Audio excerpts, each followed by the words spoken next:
দর্শক অলরেডি রণক্ষেত্র তৈরি হয়ে গেছে। দর্শক বাংলাদেশের অবস্থা কি হতে যাচ্ছে, ডক্টর ইউনূস পাচ্ছেন না বাংলাদেশকে সঠিকভাবে চালাতে। পুরো বাংলাদেশ যেন উত্তাল অবস্থায় বিরাজ করছে বর্তমান।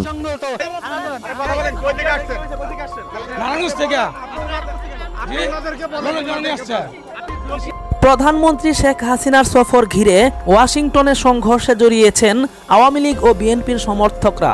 তাদের মধ্যে ধাওয়া পাল্টা ধাওয়া ও মারামারির ঘটনা ঘটেছে। স্থানীয় সময় সোমবার সকাল 7:30টায় রণক্ষেত্রে পরিণত হয় বিশ্বব্যাংকের সদর দপ্তরের সামনের রাস্তা। এতে যুক্তরাষ্ট্র আওয়ামী লীগের সভাপতি সহ কয়েকজন আহত হয়েছেন। অত্যাচার আর নির্যাতনের মধ্য দিয়েই কিন্তু আওয়ামী লীগকে কখনো কেউ দমাতেও পারেনি, কেউ নিঃশেষও করতে পারেনি।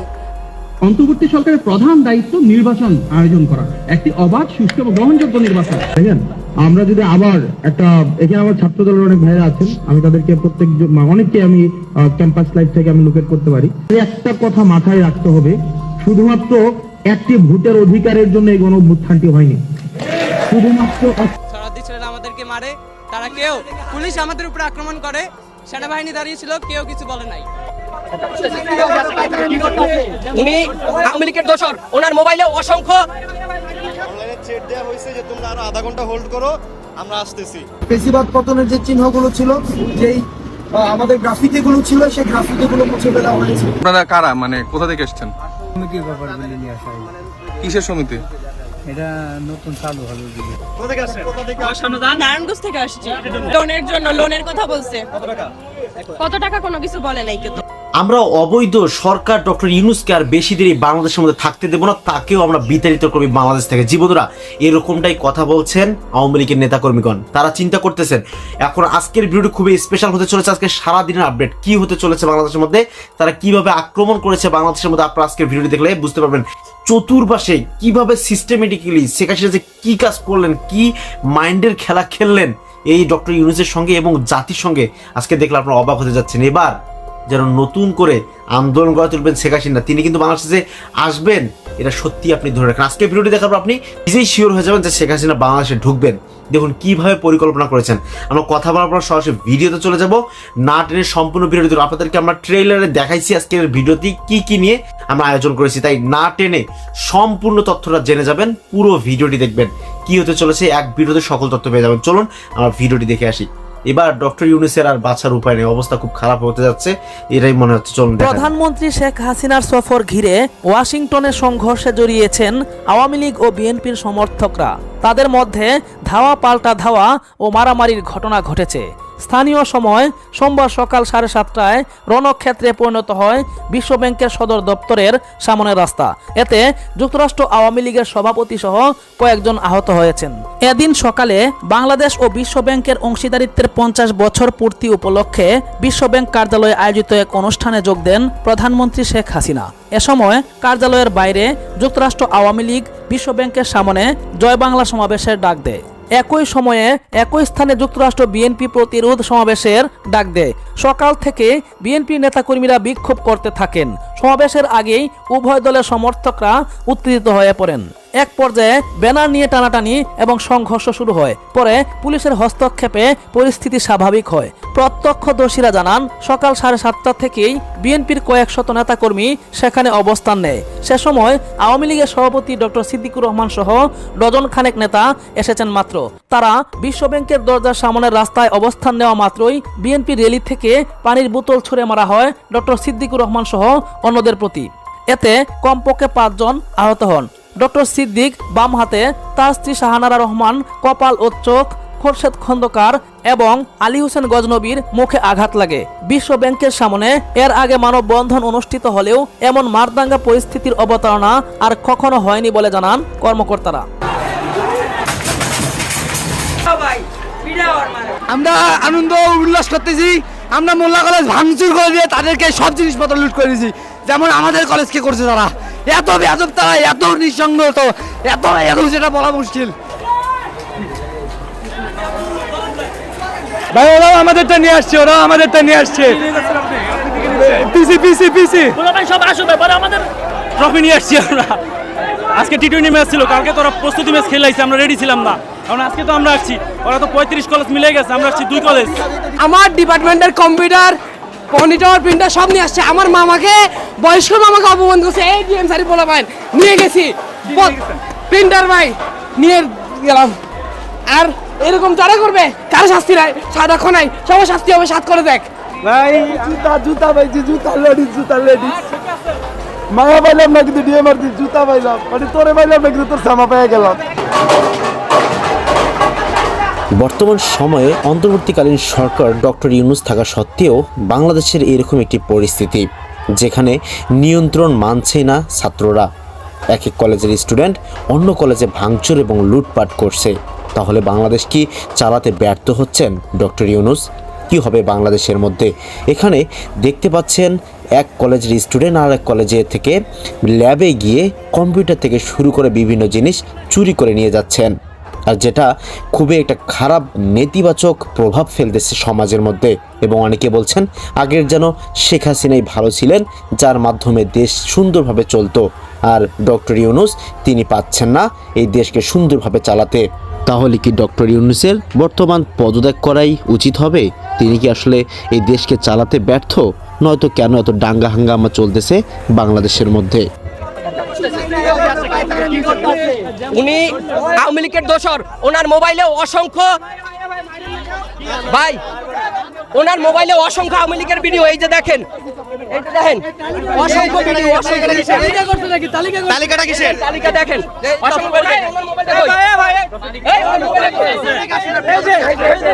মোবাইলে দেখেন আওয়ামী লীগের অসংখ্য ভিডিও।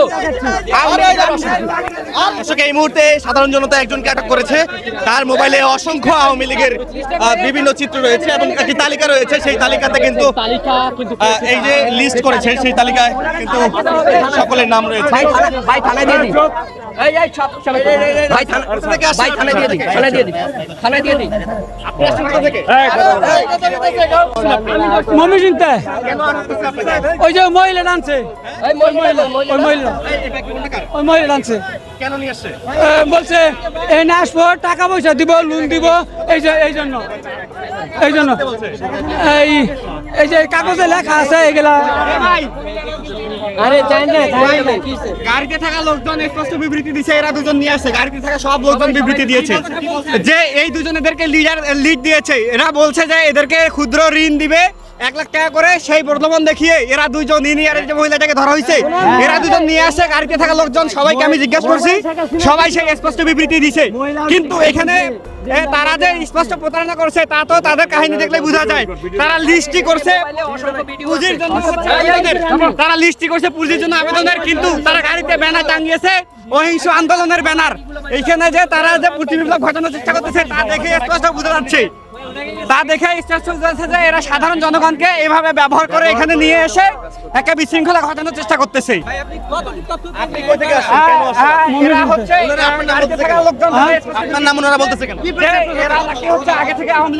ওনার মোবাইলে অসংখ্য আওয়ামী লীগের সাথে কথা বলার এবং চ্যাটিং করার ভিডিও আছে। আমরা ওনার মোবাইল জব্দ করছি, মোবাইলটা দেখতে পারেন। এই মোবাইলটা ভিডিওগুলো বাইর করে দেখা।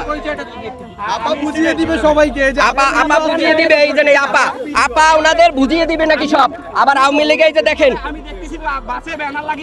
উনি যে এই আপনি হোয়াটসঅ্যাপটা বের করেন, হোয়াটসঅ্যাপটা বের করেন। তারপর দেখেছি তারা ফুলবাড়ি থেকে নাকি এসেছে, ময়মনসিংহ ফুলবাড়ি থেকে নাকি এসেছে তারা। একটা দেখে আচ্ছা আমি স্টেটমেন্ট দিই, আমি ওনাকে ধরছি, আমি ওনাকে বললাম যে আপনার মোবাইলটা দেন, ঠিক আছে?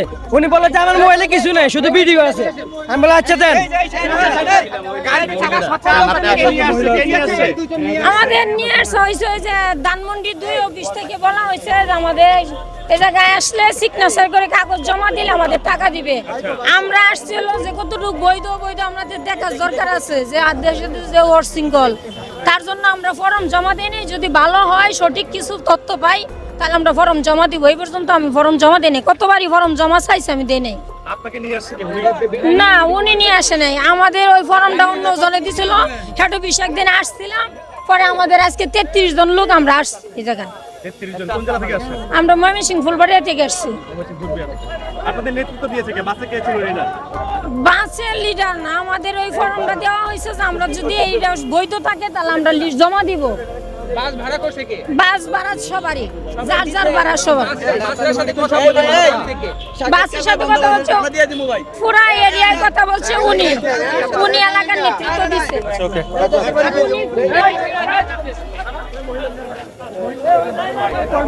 ভাই লোনের জন্য নিয়ে আসছে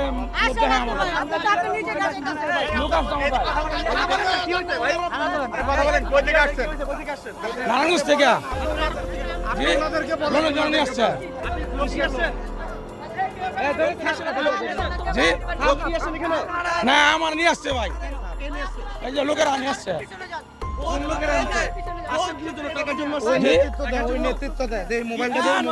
লোনের জন্য আসছি আমরা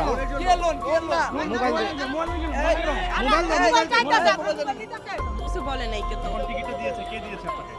আমাদের ওইখানে সবাইকে দিছে, সবাইকে বাস দিয়ে নিয়ে আসছে, পরে আমাদের নাম্বারে কল দিছে, বলছে যে আপনারা চলে আসেন। কয়টা বাস দিয়ে নিয়ে আসছে জানি না এটা। হ্যাঁ না না কোনো টাকা নেয়নি। না কে নিয়েছিল? ওইখানকার মানুষ দিছে, ওইখানে সবাইকে দিছে কম বেশি এগুলা। হ্যাঁ চিনি, আমাদের ওইখানের না এক আন্টি, ওনার নাম তো জানি না, কিন্তু ওনারা আমাদের প্রতিবেশী। Double million offer Walton fridge কিনে পেতে পারেন 20 লক্ষ টাকা, রয়েছে কোটি কোটি টাকার নিশ্চিত উপহার। জি কি বলছিল? বলছে যে 25শে নভেম্বর ডাকা হইব, ডাকার পরে লোন দিবে, এতটুকুই বলছে। বলছে আপনার মন ইচ্ছা মতো, আপনি যদি আপনার কর্মস্থান দেখায় 5 লাখ নিতে পারেন 5 লাখ, আর যদি 10 লাখ নিতে পারেন 10 লাখ, এরকম বলা হয়েছে। আজকে আসতে বলছে, আমরা মূলত জানি না, আমাদের ওইখানে সবাই বাস দিয়ে আসছে। পরে আমাদের নাম্বারে আমাদের বলছে একটা নাম্বারে কল দিতে, কল দিছি, বলতেছে আপনারা আইসা পড়েন শাহবাগ মোড়ে আসেন, তারপরে কথা হবে। আর কিছু বলে নাই। এখন আপনাদেরকে নিয়ে আসছে কে? আমরাই আসছি একা একা। আমরা না একটা নাম্বারে কল দিছি, কল দিয়ে যোগাযোগ করছি, ওই নাম্বার থেকে আসছি। আমরা বলছি যে এরকম এরকম, আমরা তো বাস ধরতে পারি নাই, কা আমরা মিস করছি বাস। উনি বলতেছে আচ্ছা ঠিক আছে, সমস্যা নেই, তাহলে আপনি আইসা পড়েন। জি এমনি কি বলছিল যে আসলে এখানকার যে নিয়েছে টাকা নিয়েছে, কতজন নিয়েছে আইডিয়া আছে? আপনার গ্রামে অনেক জনের থেকে। কারো কাছ থেকে টাকা নিয়েছে? না না, শুধু কাগজ নিয়েছে, কাগজ কি আপনাদের? ভোটার আইডি কার্ড, নাম্বার, এগুলা। এগুলো কি নিয়েছে? শুধু ভোটার আইডি কার্ড আর ফোন নাম্বার। অন্তর্বর্তী সরকারের প্রধান দায়িত্ব নির্বাচন আয়োজন করা, একটি অবাধ, সুষ্ঠু এবং গ্রহণযোগ্য নির্বাচন। সেই নির্বাচনের সাথে সংশ্লিষ্ট 4টা সংস্কার আছে, যেটা আমাদের 31 দফাতেও প্রস্তাবনা আছে: নির্বাচন কমিশন, আইন শৃঙ্খলা বাহিনী, জনপ্রশাসন এবং বিচার বিভাগ। এই 4টা সংস্কারে যতটুকু নির্বাচন আয়োজনের সাথে প্রয়োজনীয়, ওনারা ততটুকু করবেন, বাকিটুকু ওনারা রেখে দিবেন, এবং পরবর্তীতে যে নির্বাচিত সরকার আসবে, যার জনগণের ম্যান্ডেট থাকবে, জনগণের ক্ষমতার প্রতিফলনে ম্যান্ডেট নিয়ে এসে তারা প্রতিপালন করবেন, সেটা এটা আমাদের প্রস্তাবনা। আমি একটু যদি পোলাইটলি একটু ওনার সাথে একটু সাপ্লিমেন্ট করতে চাই, কিছু কিছু ক্ষেত্রে ডিসএগ্রিও করতে চাই। দেখেন, আমাদের এক দফার যে দাবিটা ছিল, সেখানে কিন্তু একদম সম্পূর্ণভাবে লেখা ছিল ফেসিবাদ ব্যবস্থার বিলোপ এবং নতুন রাজনৈতিক বন্দোবস্ত। দেখেন, আমরা যদি আবার একটা, এখানে আমার ছাত্র দলের অনেক ভাইরা আছেন, আমি তাদেরকে অনেককে আমি ক্যাম্পাস লাইফ থেকে আমি লোকেট করতে পারি তাদেরকে। তো দেখেন, আমরা যখন এই যে বলা হচ্ছে যে সংস্কারের মূল প্রবর্তক হচ্ছে তারেক জিয়া সাহেব, তো দেখেন, এবং জুলাই বলা হয়েছে, গত বছরের জুলাই 31 দফা দাবি দেওয়া হয়েছে। কিন্তু আমরা যদি 28 অক্টোবরের যে ঢাকার যে কর্মসূচিটি যদি আমরা দেখতে চাই, সেই কর্মসূচিটি যদি আপনি অ্যানালিসিস করেন, তাহলে দেখবেন সেইখানটায় কিন্তু আমরা সফল হইনি। এবং সেখানে সমাজের যত ধরনের মানুষ রয়েছে, সমাজের সব ক্লাসের মানুষ কিন্তু সেখানে অংশগ্রহণ করেনি। আজকে এই সারিতে কিছু ছেলে ছিল, তাদের বয়স হতে 12 বছর, 14 বছর, 18 বছর, ওই ছেলেটা আগামী নির্বাচনে ভোট দিবে না। আমাদের একটা কথা মাথায় রাখতে হবে, শুধুমাত্র একটি ভোটের অধিকারের জন্য এই গণঅভ্যুত্থানটি হয়নি। শুধুমাত্র একটি ভোটের অধিকারের জন্য, যে শুধুমাত্র আমি ভোট দিব। দেখেন, বিদ্যমান রাজনৈতিক কাঠামোটি রেখে পরবর্তীতে আমরা যতই নির্বাচন দেই না কেন, সেই নির্বাচনের গ্রহণযোগ্যতা কিন্তু থাকবে না। এবং এই জিনিসটি কিন্তু এটি আমার কথা না, এই কথাগুলো ফেসিবাদ বিরোধী আন্দোলনে যারা ছিল, তার তৎকালীন সময় একটা উল্লেখযোগ্য ভূমিকা পালন করেছে বিএনপি। বিএনপি কিন্তু গত 16 বছর ধরে এই কথাগুলি বলে আসছে যে বিদ্যমান সংবিধান রেখে, বিদ্যমান হচ্ছে নির্বাচন কাঠামো রেখে, বিদ্যমান হচ্ছে যে প্রশাসন রেখে আমাদের কখনোই যে নির্বাচনটি হবে সেই নির্বাচনটি কখনোই পার্টিসিপেটরি কোনো ইলেকশন হবে না। সুতরাং এটির জন্য আমাদের রাষ্ট্র কাঠামোর একটা ব্যাপক ধরনের পরিবর্তন প্রয়োজন। সেই জায়গা থেকে আমরা কিন্তু বারবার একটি কথা বলছি যে আমাদের কনস্টিটিউশনাল রিফরমেশন প্রয়োজন এবং অ্যাডমিনিস্ট্রেটিভ, যেটা একটা বলেছিলেন স্টেট অ্যাপারেটাসের একটা পূর্ণাঙ্গ ধরনের একটা পরিবর্তন প্রয়োজন। দেখেন, আমরা যারা নির্বাচিত সরকার, আমরা নির্বাচিত সরকারের প্রতি আমাদের আস্থা আছে, কিন্তু আমরা প্রতারিত হয়েছি ইতিহাসের প্রতিটি পর্যায়ে। আমরা যখন 91-তে 3 দফার ভিত্তিতে যে অভ্যুত্থানটি হয়েছিল সেটি পরবর্তীতে কতটা মানুষের আকাঙ্ক্ষার প্রতিফলন ঘটাতে পেরেছিল সেটি আজকে প্রশ্ন রাখতে চাই। দ্বিতীয়ত 71 পরবর্তী, স্যার এখানে বসে আছেন, আমরা দেখেছি 71 পরবর্তী সময়ের কিছুদিন পরে আমরা প্রতারিত হয়েছি। 24 পরবর্তী সময়ে আমরা দেখেন আমাদের যারা সিনিয়র রয়েছেন, যারা রাজনীতি করছেন এত বছর ধরে, আমরা আপনাদের ক্ষতটাকে আমরা মনে করে দিতে চাই। আপনারা ন্যূনতম কথা পর্যন্ত বলতে পারেননি, আপনাদের ন্যূনতম কথা বলার অধিকার পর্যন্ত ছিল না। আপনাদের দলের যিনি নেত্রী, উনার ন্যূনতম চিকিৎসাটির অধিকার পর্যন্ত ছিল না, তাকে বন্দী করে রাখা হয়েছে। আমরা বলছি না আমরা রাজনৈতিক দলগুলো থেকে আমরা এমন না যে আমরা এমন কোনো বক্তব্য দিচ্ছি যেটা রাজনৈতিক দলগুলোর সাথে কনফ্লিক্টিং হচ্ছে, বিষয়টি এমন না। আমরা চাচ্ছি যে বেসিক যে সংস্কারগুলো ছিল এই বেসিক সংস্কারগুলো আগে সম্পন্ন হবে এবং সেটি হচ্ছে আমাদের একটি গ্রহণযোগ্য নির্বাচনের দিকে নিয়ে যাবে। বিষয়টি এমন না যে সংস্কার হলে নির্বাচন সম্ভব না, আবার নির্বাচন হলে সংস্কার সম্ভব না। নির্বাচন এবং সংস্কার এই দুটি সাইমultaneously চলবে।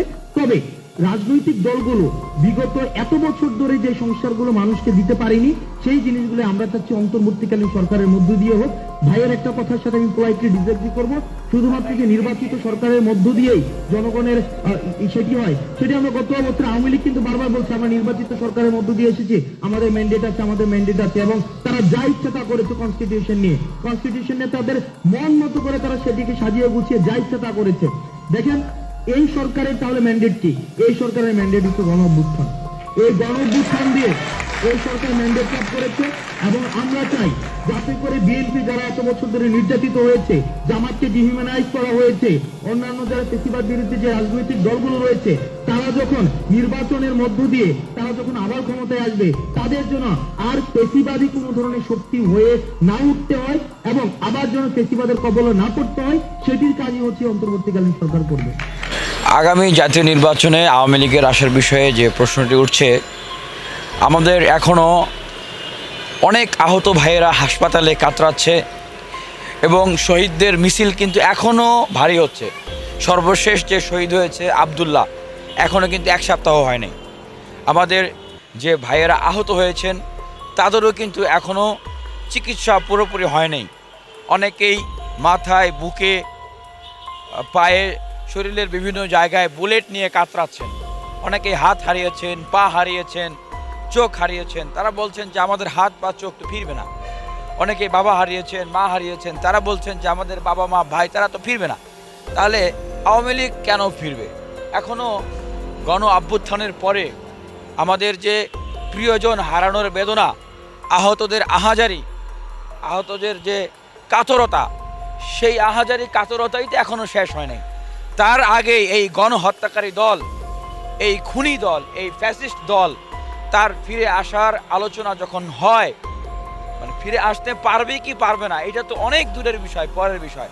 ফিরে আসার আলোচনাটাই যখন হয় তখন মনে হয় যে আমরা কি ধরনের রাজনীতি আসলে করি, আমরা কেমন স্বার্থপর, আমরা কি আদৌ মানে দেশের জন্য, দেশের মানুষের জন্য, দেশের মানুষের সেন্টিমেন্টকে ধারণ করে, এই শহীদদের চেতনাকে ধারণ করে নতুন বাংলাদেশ বিনির্মাণের যে স্বপ্নের জন্য তারা জীবন দিয়েছিল সেটি কি আমাদের মাথায় আছে? না আমরা ক্ষমতায় আসার চিন্তায় মগ্নে আমরা আসলে বিভোর হয়ে সব কিছু আসলে ভুলে গেছি যে কি যে কত দ্রুত মানে ক্ষমতা কত দূর আর কত দূর ক্ষমতা, এই তো দেখা যাচ্ছে অস্থির বিভোর হয়ে যাওয়া। তো সেই জায়গা থেকে বলছি যে ক্ষমতার জন্য আওয়ামী লীগ যেমন বিভোর হয়ে গিয়েছিল, ক্ষমতায় গিয়ে তারা যেরকম বুঁদ হয়ে গিয়েছিল, তারা মানুষের সেন্টিমেন্ট, মানুষের পালস, তরুণ প্রজন্মের কথা, তরুণরা কি চায় এগুলো বুঝতে চায় নাই, বুঝতে পারে নাই, ব্যর্থ হয়েছে। নতুন যে নতুন বাংলাদেশের বিদ্যমান রাজনৈতিক দলগুলো তারাও যদি বুঝতে ব্যর্থ হন, আমি মনে করি যে তাহলে এই তরুণদের জায়গা থেকে তারুণ্যের নতুন রাজনৈতিক যে সম্ভাবনা, দেশের লক্ষ লক্ষ কোটি কোটি মানুষ যে নতুন কিছু চায়, সেটির কিন্তু দ্বার উন্মোচিত হবে এবং সেটি কিন্তু বাস্তবতা। দেখেন, আমি আপনাদেরকে সাক্ষী রেখে বলছি, বাংলাদেশের কোটি কোটি মানুষকে কাছে গিয়ে গিয়ে জিজ্ঞাসা করেন, প্রশ্ন করেন, এই গণহত্যাকারী দল আওয়ামী লীগ ফ্যাসিবাদী দল তাদের পুনর্বাসন তারা চায় কিনা। আমি কনফিডেন্টলি বলছি, চ্যালেঞ্জ করে বলছি, দেখবেন তাদেরকে চায় এইরকম মানুষ হাতে গোনা।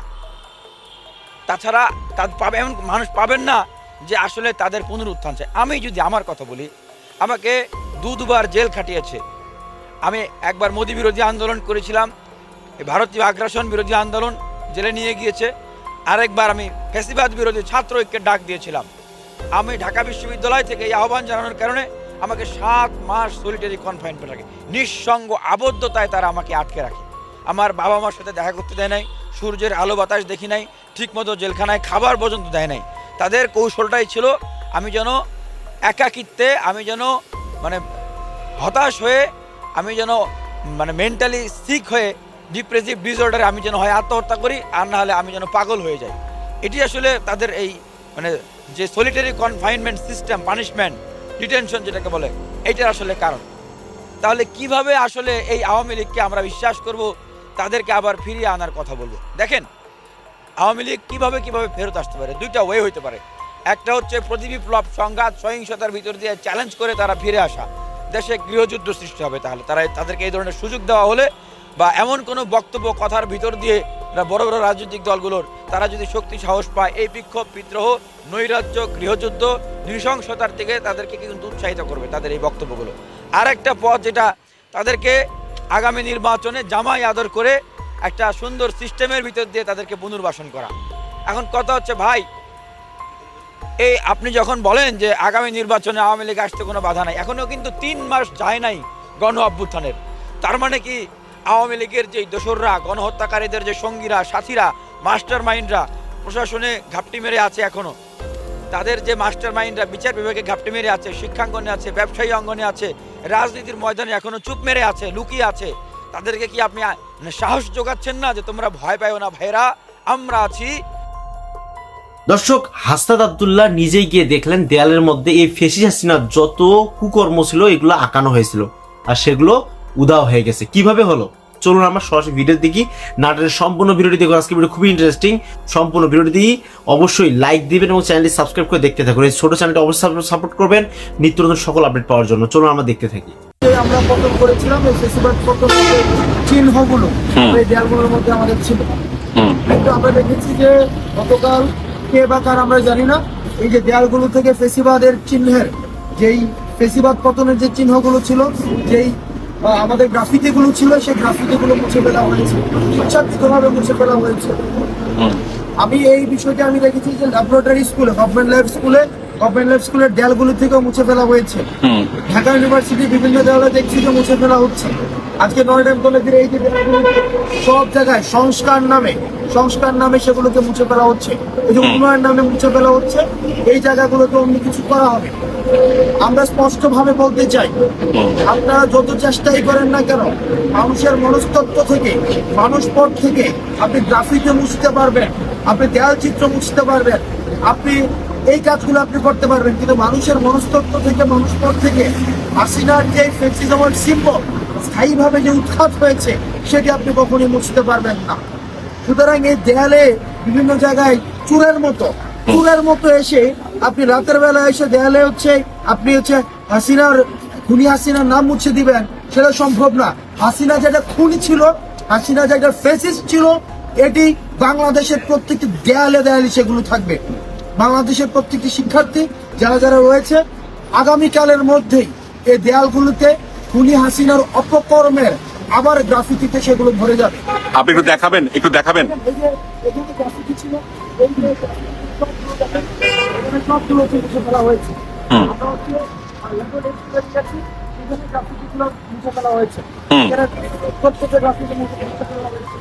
এভাবে গ্রাফিতি আপনি দেয়াল থেকে মুছতে পারবেন। রাতের বেলা চোরাভুক্তা হামলা করে 2-4 জন প্রপার নিয়ে মিছিল দিতে পারবেন। কিন্তু এগুলো দিয়ে আপনি যদি মনে করে থাকেন যে দেশে হাসিনাকে পুনর্বাসন করবেন, আওয়ামী লীগকে পুনর্বাসন করবেন এবং এই যে দেয়াল চিত্র মুছে ফেলার মধ্য দিয়ে হাসিনার কুকীর্তি দেশ থেকে আপনি মুছে ফেলতে পারবেন, তাহলে আপনারা ভুল ধারণার মধ্যে রয়েছেন। আমরা তো দেখছি আমরা পুরো আন্দোলনগুলোতে বিভিন্ন জায়গায় অংশগ্রহণ করেছি, বিভিন্ন রাস্তায়, বিভিন্ন স্কুল কলেজের শিক্ষার্থী। নটর ডেম কলেজের শিক্ষার্থীদের কিন্তু অবদান কোনো অংশে কম ছিল না, কোন অংশে না, কোনো অংশে কম ছিল না। তাদের স্পিরিট এটা অনেক অনেক বেশি, অনেক অ্যামেজিং। তারা যেভাবে ফ্লারিশ করেছে ব্যাপারটা, এটা হচ্ছে অন্য কেউ কতটুকু করেছে আমি জানি না, তবে তাদের অবদান কিন্তু কোনো অংশে কম ছিল না। মানে তারা যে কাজটুকু করেছে এটাকে মুছে দেওয়ার মাধ্যমে কারারোল লৌহ কপাট মুছে ফেলা হয়েছে। যে ফ্যাসিবাদের যে মানে ফ্যাসিবাদের প্রতি যে ঘৃণা প্রকাশ করে বা তাদেরকে প্রোটেস্ট করে যে ভাষা কোনো দেয়ালে রাখা ছিল এতদিন, সেগুলো মুছে ফেলার মাধ্যমে নটর ডেম কলেজের শিক্ষার্থী তাদের সঙ্গে একটা ডেলিভারি করা হয়েছে, তাদেরকে হচ্ছে হিউমিলেট করা হয়েছে এবং তাদেরকে ছোট করেছে। তাদের যে অবদান এটা অস্বীকার করেছে। আমাকে এটা একটু হাতে নেবেন। হ্যাঁ, সরি, একটু অডিও নিয়ে কথা বলছে সবাই। হ্যাঁ, কথা হচ্ছে আমার কাছে এটাই মনে হয়েছে টোটালি। আবারও বলছি, আমরা তো বিভিন্ন জায়গায় দেখেছি, বিভিন্ন সময় দেখেছি আন্দোলন, পুরো আন্দোলন জুড়ে আমরা বিভিন্ন রাস্তা গিয়ে বিভিন্ন স্কুল কলেজের শিক্ষার্থীদের সঙ্গে ছিলাম। সেখানে আমরা অংশগ্রহণ করে গিয়ে দেখেছি যে কে কতটুকু এফোর্ট দিচ্ছে। তো সেই জায়গা থেকে নটর ডেম কলেজের শিক্ষার্থীদের কিন্তু অংশগ্রহণ কোনো অংশে কম ছিল না, তারা কিন্তু যথেষ্ট ফাইটটা দিয়েছে। তো আজকে এখানে কারণ ওই লৌহ কপাট আজকে পুরোটা বুঝতে পারি না। তো এইখানে আমরা এই 3 মাস বসে আমরা ছাত্র জনতা এইটা ওইটা করতে করতে করতে করতে হিমশিম খেয়ে যাচ্ছে। কিন্তু অন্যদিকে কিন্তু ফ্যাসিবাদের যে দোষরা, শেখ হাসিনার যে দোষরা, তারা কিন্তু তাদের যে প্ল্যান সেটা বাস্তবায়ন করার জন্য কিন্তু তারা অলমোস্ট সফল হয়ে গেছে। তাদের বিরুদ্ধে যে আমাদের যে প্রোটেস্ট ছিল, আমাদের যে সংগ্রামটা ছিল, সেই সংগ্রামের যে ভাষা ছিল, সেই ভাষা কিন্তু অলমোস্ট মুছে ফেলেছে। তো এই মুছে ফেলার সাথে যদি নটর ডেম কলেজ কর্তৃপক্ষের কোন রকম সংশ্লিষ্টতা থাকে, আমাদের কাছে মনে হয় যে নটর ডেম কলেজের শিক্ষার্থীদের অবদানকে এটাকে হচ্ছে অবদমন করা হচ্ছে, তাদেরকে হিউমিলেট করা হচ্ছে, তাদের যে অবদান এটাকে অস্বীকার করা হচ্ছে, খুব ছোট করা হচ্ছে। এটা বলবো। এবং আমাদের মনে হয়, আমি এখন আমার জায়গা থেকে আমার কি বলবো থাকে, আমি মানে নিতে পারছি না। এখন মধ্যরাতে যে রাত 2:21 এরকম অবস্থা দেখতে হবে। এই এক্সপ্রেশনটা যে আমি দিব, আমি আসলে উপহাস করার জায়গা ছাড়া, নিজের সঙ্গে উপহাস করা ছাড়া আর কোনো জায়গা পাচ্ছি না। তো আশা রাখি আগামী কালকে নটর ডেম কলেজের শিক্ষার্থী ভাই বোনরা যারা আছেন এবং বিভিন্ন স্কুল কলেজের শিক্ষার্থী ভাই বোনরা যারা আছেন, তাদের উদ্দেশ্যে এটা বলবো যে এই যে বিপ্লবটা, জুলাই 24-এর যে সংগ্রামটা, যে আন্দোলনটা আমাদের ছিল, আমাদের যে আবু সাইদ যারা যারা শহীদ হয়েছে, যত রকম শহীদ হয়েছে, তাদের কিন্তু আমরা এখন তাদের প্রাপ্য মর্যাদা আমরা কিন্তু পাই না। আমরা এখন পর্যন্ত আমাদের যে আহত ভাইরা, এখন পর্যন্ত তারা হাসপাতালে কাজ করছে, এখন পর্যন্ত তাদের করতে পারি না।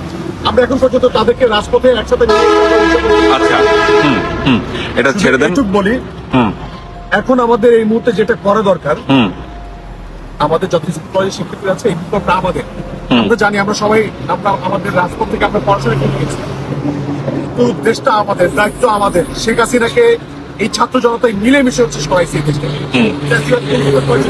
মাথায় রাখতে হবে, শেখ হাসিনা কিন্তু একা শেখ হাসিনা না, একটা ব্যক্তি শেখ হাসিনা। শেখ হাসিনা একটা সিস্টেমের নাম, একটা ফ্যাসিবাদের একটা রেজিমের নাম শেখ হাসিনা। শেখ হাসিনা একজন ব্যক্তি দেশ থেকে গেছে, কিন্তু তার রেজিমটা কিন্তু এই দেশ থেকে একটা অংশ হয়ে যায় না। এই দেশের যে আমলারা, ঠিক আছে, তাদের মধ্যে কিন্তু একটা বিশাল অংশ রয়ে গেছে শেখ হাসিনার দেশটা। এদেশের যে সকল হচ্ছে এখন পর্যন্ত যারা দেখতেছেন, আপনার প্রত্যেকটা স্কুল কলেজ মাদ্রাসা বলেন, আপনার হাসপাতাল বলেন, সরকারি দপ্তর বলেন, প্রত্যেকটা জায়গায় শেখ হাসিনার লোকজন ঘাপটি মেরে বসে আছে। ইভেন আপনি যখন বাজারে যাবেন, দেখবেন সেখানে সিন্ডিকেট গুলো যেভাবে হচ্ছে তারা বেপরোয়া হয়ে গেছে এবং তারা যেভাবে জিনিসপত্রের দাম বাড়াচ্ছে, মানুষ না বিশ্বাস তুলে গেছে। এবং এরা কারা? শেখ হাসিনার বানিয়ে যাওয়া সেই সকল সিন্ডিকেট। তো এদেরকে যদি দমন করতে হয়, ভাঙতে হয়, আমাদের মনে হয় আমাদেরকে আবার রাজপথে নামতে হবে। আমাদের বিপ্লব কিন্তু শেষ হয়ে যায় নাই, আমাদেরকে আবার রাজপথে নামতে হবে এবং আমাদের রেডি থাকতে হবে যে কোনো মুহূর্তে, যে কোনো সময়। আপনারা রাখবেন, আমরা রাস্তায় আমরা আপনাদের ডাকতে হবে। নটর ডেমের কলেজের শিক্ষার্থীরা যখন আমাদেরকে ডাকবে, তখন চলে আসবে। অবশ্যই, কারণ এই বিপ্লব হাসিনা কিভাবে আসলে তার লোকদরকে একদম কিভাবে মাঠে নামাই দিচ্ছেন দেখেন। এখানে ঋণ দেওয়ার কথা বলে লোক নিয়ে আসছেন এরকম গাড়িতে করে। এরকম একটি অবস্থা বাংলাদেশে তৈরি করতে যাচ্ছেন, অরাজকতা একটা সৃষ্টি করার চেষ্টা করতেছে। এবং বিভিন্ন কলেজ, এখন ইউনিভার্সিটি যাচ্ছে 7 কলেজগুলো, এরা কিন্তু সব থেকে বেশি ওখানে ঢুকতেছে। এবং অটো রিক্সা চালিত রিক্সাওয়ালা তারাও নাকি আন্দোলন আসতেছে। আসলে এটা এই জিনিসটা কিন্তু সবাই বের করে ফেলছে, আসলে এটা অটো রিক্সা ছিল নাকি আওয়ামী লীগের দোষর ছিল। সদিবাস এখন তাদের উপর লাঠিচার্জ করা হলে বলবে যে শিক্ষার্থীদেরকেই মারতেছেন ডক্টর ইউনূস, এরকম একটি নিউজ হেডিং বের হবে, বাইরের দেশ থেকে এটা প্রচার করবে আমাদের পার্শ্ববর্তী দেশ ভারত। কিন্তু আসলে মূলত এর ভিতরে কারা রয়েছে জাতি এখন তো বুঝতে পারছেন। সো বন্ধুরা, আমরা আশা করবো কোনো শিক্ষার্থী তো এখানে নেই, সকলগুলোই হচ্ছে আওয়ামী লীগের চামচা, টাকা খেয়ে এরকম আন্দোলন গড়ে তুলতেছেন। এরকম প্রতিহত করতে আপনাদের কি মন্তব্য অবশ্যই আমাদের কমেন্ট জানিয়ে দিন, এবং তাদেরকে প্রতিহত করতে কি কি করা দরকার আপনি সাধারণ মানুষ হিসাবে আপনার কমেন্ট বক্সে জানিয়ে দিন। চ্যানেলটি সাবস্ক্রাইব করুন, বন্ধু হয়ে পাশে থাকুন। আল্লাহ হাফেজ।